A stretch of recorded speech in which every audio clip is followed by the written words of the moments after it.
Hello, everyone. Welcome back to the English Level Up podcast. I'm Alex. And I'm Sarah. Hello, Level Up family. Sarah, how was your weekend? Did you relax? Relax? Are you kidding me? Alex, I had a productivity weekend. I decided to become a master of English in 2 days. Oh no, I'm scared to ask. What did you do? I cleared my schedule. I sat down at my desk on Saturday morning. I had my coffee, my books, my laptop, and I studied for, wait for it, 5 hours straight. 5 hours? Wow, that is impressive. Right? I felt like a superhero. I was the Wonder Woman of vocabulary. Okay, Wonder Woman, so tell me, what did you learn? Well, I learned about present perfect tense and some words about the environment. Can you use them in a sentence right now? Uh, no. To be honest, Alex, I don't remember anything. By hour number 3, I was reading the same sentence 5 times. By hour number 5, I was just drooling on my keyboard.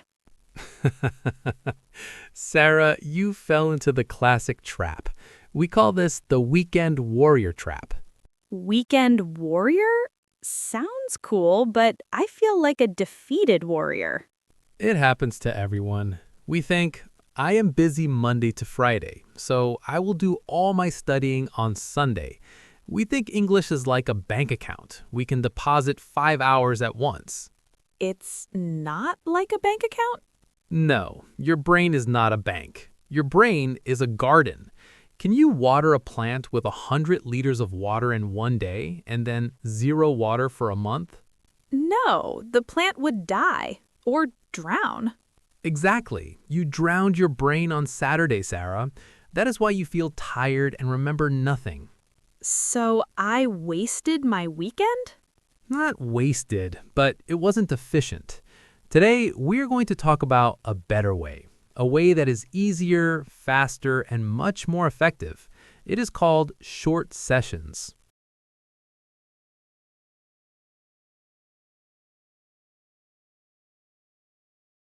Short sessions? You mean studying for less time?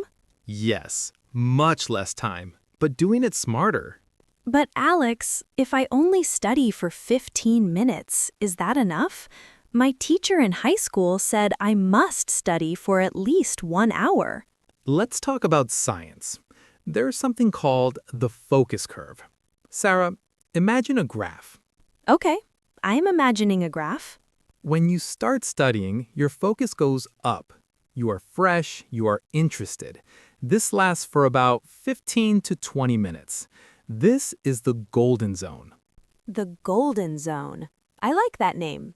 In the golden zone, your brain is like a sponge. It drinks up information easily. But after 20 or 30 minutes, what happens? The sponge gets full? Exactly. And your energy starts to go down. We call this the focus crash. After 40 minutes, you are physically sitting there, but your brain has left the room. That is exactly what happened on Saturday. My body was at the desk, but my brain was thinking about pizza. Yes. So hours 2, 3, 4, and 5, those were junk hours. You were tired, so you were just looking at words, not learning them. So, studying for 5 hours is actually bad? It's inefficient. It's like running when you have a broken leg. You are working hard, but you are not going fast, and you are hurting yourself. Hurting myself? How? You create resistance. Sarah, be honest. How do you feel about studying English today after your marathon on Saturday? Oh, I don't want to do it. Just thinking about my book makes me feel sick. See? You traumatized your brain. Your brain remembers the pain of Saturday, so now it builds a wall. It says, no, English is painful, stay away. You are right. I am avoiding it. This is why short sessions are powerful. We want to stop before the pain starts. We want to stop before the focus crash.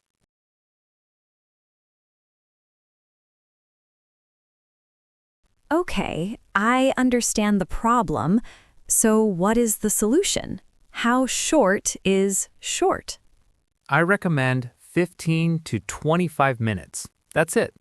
Only 15 minutes? That sounds too easy. It should be easy. That is the point. But here's the secret rule. You must stop while you are still having fun. Wait, stop having fun? Why? Ernest Hemingway, the famous writer, had a trick.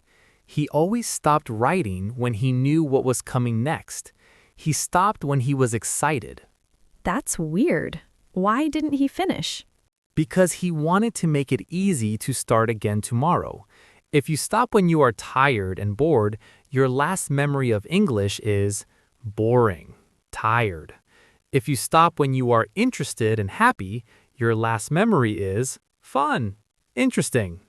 Ah, so the next day your brain says, hey, let's do that English thing again. That was fun. Exactly. You are training your brain to crave English, not fear it. Okay, I want to try this. But what do I actually do in those 15 minutes? Just look at the wall?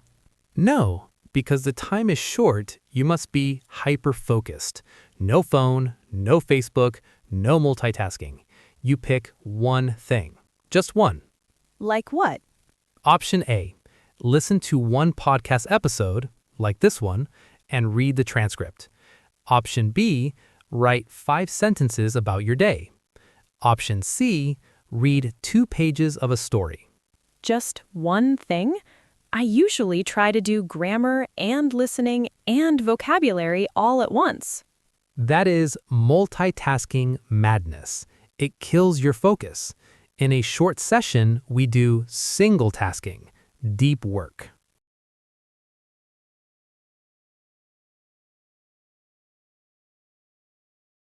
Alex, can we do a role play? I want to see how this feels in real life. Sure, let's compare. Scenario 1. The long grind. You are Sarah on Saturday.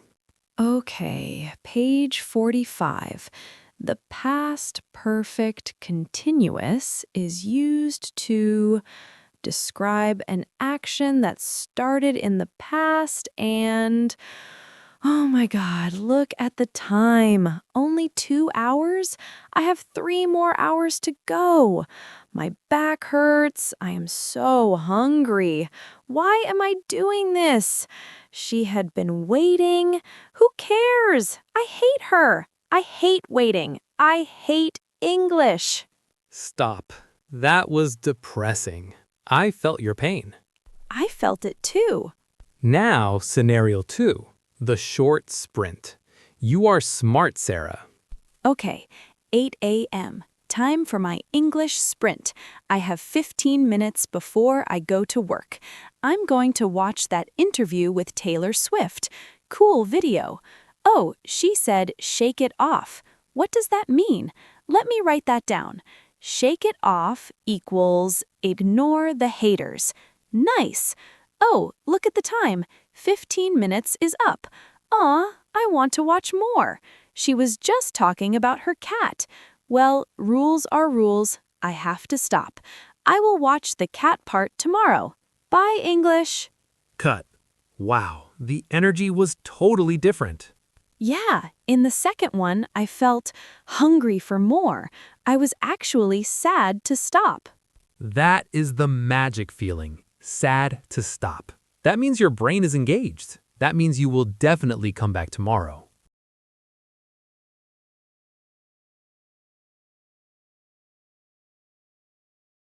Okay, I see the emotional benefit.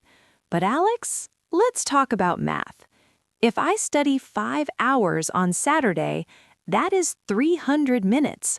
If I study 15 minutes every day for 7 days, that is only, let me calculate, 105 minutes. 300 is bigger than 105. So isn't the weekend better? Good math, Sarah. But English learning is not just addition. It is multiplication. We have to talk about the compound effect and sleep. Sleep? Why are we talking about sleep again? You love napping. I do. But scientifically, learning happens when you study, but memory happens when you sleep. Wait, repeat that. That sounds important. Learning happens when you study, memory happens when you sleep. When you sleep, your brain takes the information from the day and moves it from short-term memory to long-term memory. It's like clicking save on a document. Okay, so? If you study on Saturday, one day, you only save, sleep, one time. If you study every day, 7 days, you click save 7 times. Oh, so I get 7 opportunities to lock the information in my brain. Exactly. Also, there's the spacing effect. Your brain needs gaps. It needs time to forget a little bit and then remember again. When you study 15 minutes, then stop for 24 hours, your brain is working in the background. It is connecting the dots. When you cram for 5 hours, you don't give your brain any time to connect. You just pile bricks on top of each other until the wall falls down. That makes so much sense. So even though the total minutes are less, the quality of memory is higher. 100%. One high-quality apple is better than 10 rotten apples.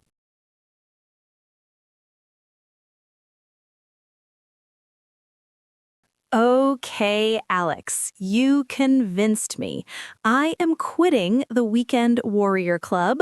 I want to join the Short Session Club. But how do I start? Do I need a timer? Yes, a timer is your best friend. Here is your action plan for this week. Step 1, pick a trigger. When will you do your 15 minutes? I think right after dinner, before I watch Netflix. Perfect. After dinner is your trigger. Step 2, set the timer. Set it for 15 minutes. Not 16, not 20, just 15. Step 3, eliminate distractions. Put your phone in another room. Close the door. Step 4, do one thing. Read, listen, or write. Just one.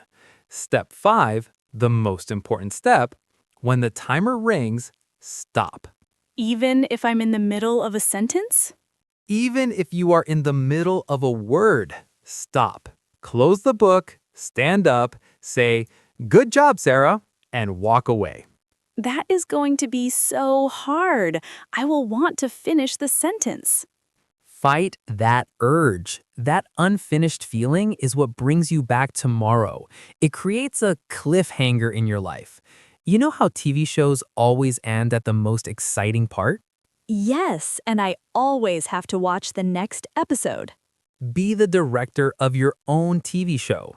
End your study session on a cliffhanger.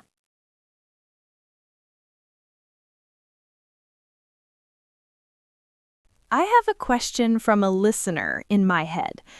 Alex, I have an exam next week, like IELTS or TOEIC. Can I still use short sessions, or do I need to study hard? That is a great question. If you have an exam very soon, like next week, you are in review mode, not learning mode. So yes, you might need to study longer. But you should still take breaks. Use the Pomodoro technique. Study 25 minutes, break 5 minutes. Study 25, break 5.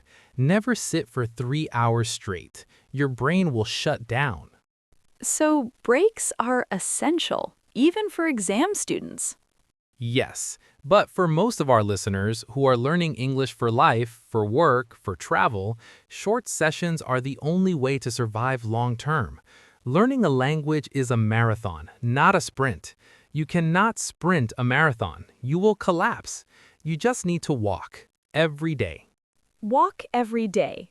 I like that image.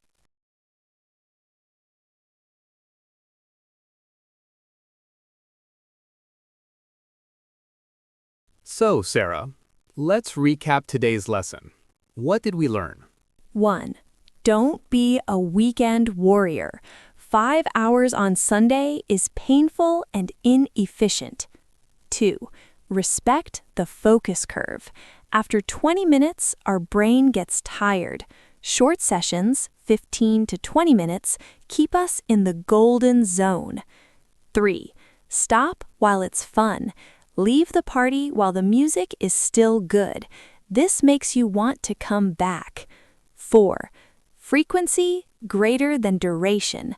Sleep helps us remember. Studying 7 days a week means 7 times to save your memory. Perfect. A+ student. Thank you. I am going to go home, set my timer for 15 minutes, and learn 3 new words. And then I'm going to watch Netflix without guilt. That sounds like a wonderful plan. Listeners, we challenge you. Try the 15-minute rule for just 1 week. Tell us how you feel. Do you feel lighter? Do you remember more? Leave a comment below. We love reading your stories. Thank you for listening to the English Level Up podcast. Remember, small steps lead to big destinations. Keep it short, keep it sweet, and keep leveling up. Goodbye, everyone. Bye.